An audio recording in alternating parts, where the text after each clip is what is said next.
ஏழு கழுத வயசாச்சு, நரமுடியும் வந்தாச்சு, ஆனாலும் இன்னும் பொண்ணு கிடைக்கலையே.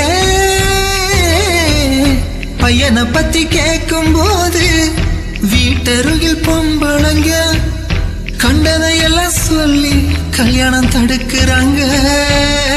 பொண்ணு வீட்டுக்காரங்க வந்து பையன் எப்படின்னு தான் கேட்டா, இந்த ஊரில் உள்ள சில பொம்பளைங்க பையன் சரியில்லைன்னு சொல்லிடுறாங்க. அதனால வந்த வரணும் போகும், திருமணம் எப்படி நடக்க போகுது, எங்களோட நிலைமைய புரிஞ்சுக்கிட்டு பொண்ணு கட்டித்தா